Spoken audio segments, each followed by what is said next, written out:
Garry. Hello guys, it's blogger Dancer. Today we speak about Garry Kasparov and his book Winter is Coming. As you know, Garry Kasparov is the world champion, chess champion, and one of the leader of the Russian opposition.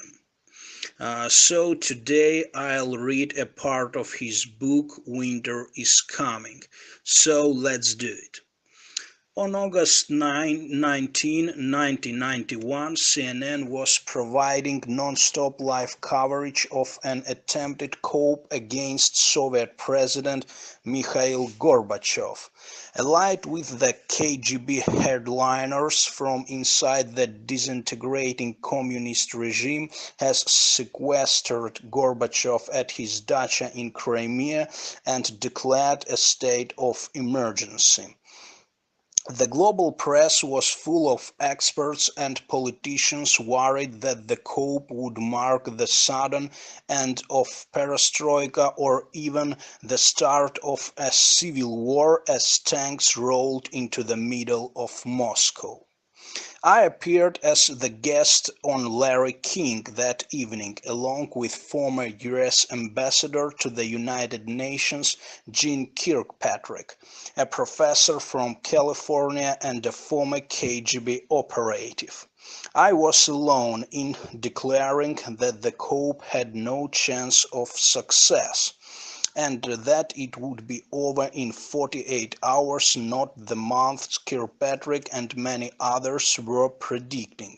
The coup's leader had no popular support. I insisted that and their attempt to put a halt to reforms they feared might lead to the breakup of the Union of Soviet Socialist Republics was doomed. The ruling bureaucracy was also split, with many feeling they had better opportunities for investment after a Soviet breakup. I was vindicated with great efficiency, as Russian President Boris Yeltsin famously climbed aboard a tank. The people of Moscow relied for freedom and democracy, and the cabal of coup leaders realized the people were against them. They surrendered 2 days later. The coup attempt not only failed, but it accelerated the demise of the Soviet Union by presenting the people of the USSR a clear choice. Dissolution and an independent future was a little frightening, yes, but it could not be worse than the totalitarian present. Like dominoes, republic after Soviet republic declared independence in the following months. Back in Moscow, 2 days after the failure of the coup, a jubilant crowd tore down the statue of Iron Felix Dzerzhinsky, the fearsome founder of the Soviet secret police, in front of the KGB headquarters. It is difficult for me now to read the comments members of that crowd made to the press without becoming emotional. This begins our process of purification, said a gold miners' union leader. An Orthodox priest said, "We will destroy the enormous, dangerous, totalitarian machine of the KGB." The crowd chanted, "Down with the KGB," and "Svoboda," the Russian word for freedom. Police took off their berets to join the march as messages like "KGB butchers must go to trial" were scrawled on the base of the hated statue. A doctor said this protest was different from those of the previous months. "We feel as though we have been born again." And so it shocks the imagination that 8 years later, on December 31, 1999, a former lieutenant colonel of the KGB became the president of Russia. The country's nascent democratic reforms were halted and steadily rolled back. The government launched crackdowns on the media and across civil society. Russian foreign policy became bullying and belligerent. There had been no process of purification, no trials for the butchers, and no destruction of the KGB machine. The state of Dzerzhinsky had been torn down, but the totalitarian repression it represented had not. It had been born again in the person of Vladimir Putin. Jump forward to the beginning of 2015, and Putin is still in the Kremlin. Russian forces have attacked Ukraine and annexed Crimea 6 years after invading another neighbor, the Republic of Georgia. Just days after hosting the Winter Olympics in Sochi in February 2014, Putin fomented a war in eastern Ukraine and became the first person to annex sovereign foreign territory by force since Saddam Hussein in Kuwait. The same world leaders who were taking smiling photos with Putin a year ago are now bringing sanctions against Russia and members of its ruling elite. Russia threatens to turn off the pipelines that supply Europe with a third of its oil and gas. A metaphorical mafia state with Putin and the capo di tutti capi, boss of all bosses, has moved from being an ideologically agnostic kleptocracy to using blatantly fascist propaganda and tactics. The long-banished specter of nuclear annihilation has returned. There are two stories behind the current crisis.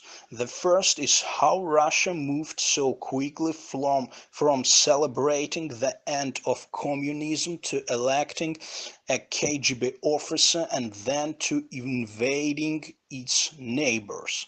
The second is how the free world helped this to happen through a combination of apathy, ignorance, and misplaced goodwill. It is critical to figure out what went awry, because even though Putin is now a clear and present danger, Europe and America are still getting it wrong.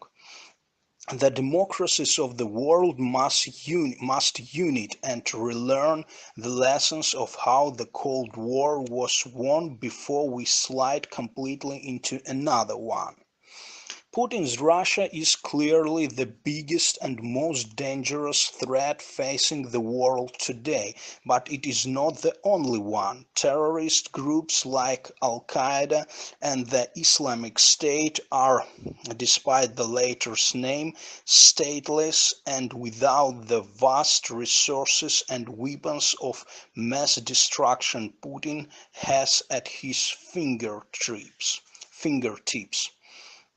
The attacks of 9/11 and others like it, however, taught us that you don't have to have a national flag or even an army to inflict terrible damage on the most powerful country in the world.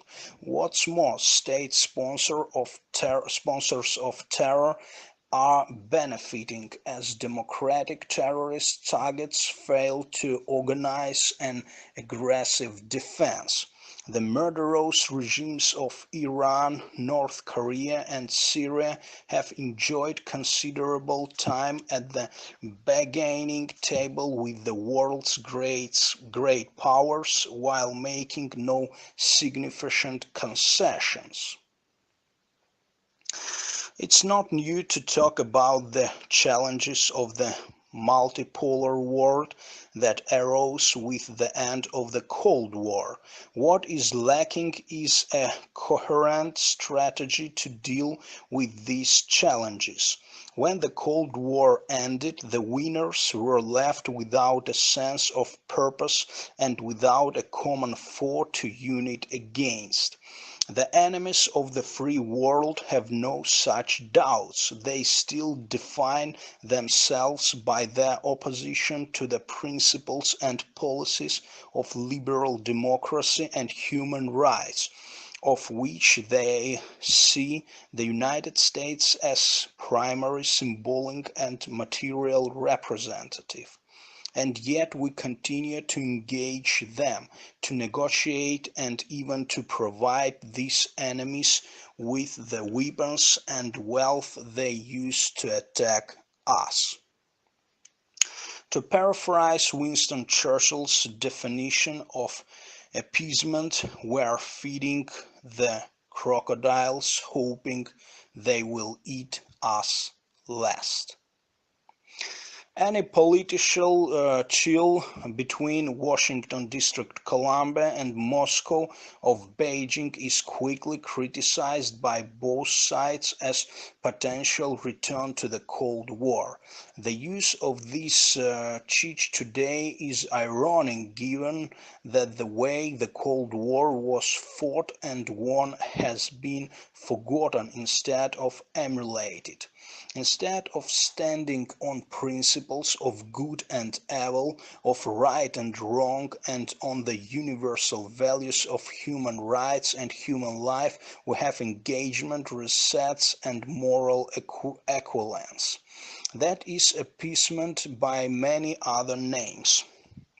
The world needs a new alliance based on a global Magna Carta, a declaration of fundamental rights that all members must recognize. Nations that value individual liberty now control the greater part of the world's resources as well as its military power. If they band together and refuse to coddle the rogue regimes and sponsors of terror, their integrity and their influence will be irresistible. The goal should not be to build new walls to isolate the millions of people living under authoritarian rule, but to provide them with hope and the prospect of a brighter future. Most of us who lived behind the Iron Curtain were very aware that there were people in the free world who cared and who were fighting for us, not against us, and knowing this mattered. Today, the so-called leaders of the free world talk about promoting democracy while treating the leaders of the world's most repressive regimes as equals. The policies of the engagement with dictators have failed on every level, and it is past time to recognize this failure. As Ronald Reagan said in his famous 1964 speech, A Time for Choosing, this is not a choice between peace and war, only between fight or surrender. We must choose. We must not surrender. We must fight with the vast resources of the free world, beginning with moral values and economic incentives, and with military action only as a last resort. America must lead with its vast resources and its ability to mobilize its fractious and fractured allies, but it is obsolete today to speak of American values or even of Western values. Japan and South Korea must act. Australia and Brazil, India and South Africa, and every country that values democracy and liberty and benefits from global stability. We know it can be done because it has been done before. We must find the courage to do it again. So I think that's all. I hope you like my blog. Don't forget to like and subscribe my blog. It's blogger Dancer. Thanks everybody. Goodbye.